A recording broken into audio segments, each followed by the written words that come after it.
Salut à tous! Aujourd'hui, parlons des cafetières italiennes. Inventées en 1933 par Bialetti, je vous ai présenté ici quelques modèles, elles offrent un résultat un petit peu particulier entre l'expresso et le café filtre. Je vous avoue que je suis assez fan et aujourd'hui j'ai décidé de vous montrer comment et surtout pourquoi entretenir votre cafetière italienne. Allez, c'est parti! Vous avez peut-être chez vous une Bialetti Moka Express, un petit peu comme celle-ci, et à force de l'utiliser, vous avez l'impression que le goût change, que des arômes amers commencent à s'intégrer dans votre résultat en tasse. Alors voilà ce qui se passe.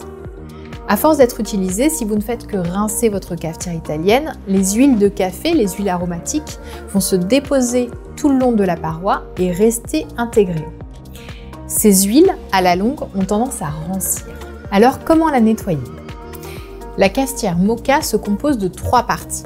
Un réservoir, un filtre qui s'encastre dans le réservoir et la partie supérieure vissée à l'ensemble par où monte le café. Pour prolonger sa durée de vie, je vous conseille de la nettoyer après chaque utilisation, juste avec de l'eau claire et un nettoyant vaisselle doux.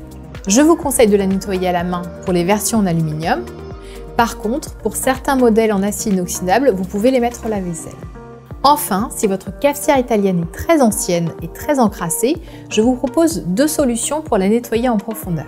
Tout d'abord, vous pouvez utiliser du bicarbonate de soude.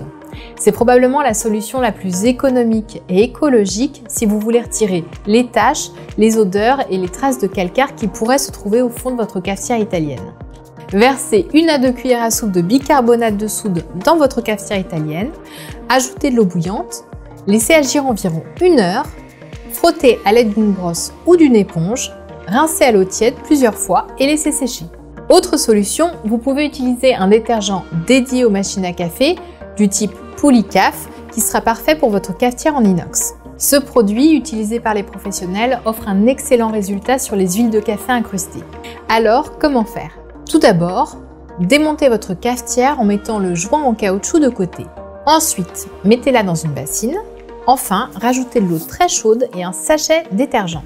Laissez agir 10-15 minutes maximum, rincez à l'eau tiède plusieurs fois et laissez sécher. Pour finir, petit focus sur les pièces détachées de votre cafetière italienne. Sachez que quasiment la totalité des pièces peuvent être changées. Le joint, je vous conseille de le changer lorsque vous voyez que le filtre est sec, abîmé ou que votre cafetière fuit. Il n'y a pas vraiment de durée recommandée, cela dépend de votre utilisation de la cafetière. Le filtre, généralement, il est vendu avec les joints. Je vous conseille de le changer lorsque vous voyez des traces d'usure ou d'oxydation. Le filtre entonnoir, comme pour le filtre simple, il est à changer en fonction de votre utilisation lorsque vous voyez des traces d'oxydation ou de calcaire. Et enfin, vous pouvez aussi trouver la pièce détachée de la poignée car vous n'êtes jamais à l'abri d'une casse. Voilà, j'espère vous avoir aidé. Retrouvez toutes les étapes d'entretien dans mon article dédié juste ici. Abonnez-vous à notre chaîne pour retrouver toutes les vidéos dès que ça sort. Et si malgré tous mes conseils, vous n'avez pas réussi à sauver votre cafetière Moka, retrouvez toutes les cafetières Bialetti par ici. N'hésitez pas à liker cette vidéo si ça vous a plu et moi je vous dis à bientôt et bon café italien!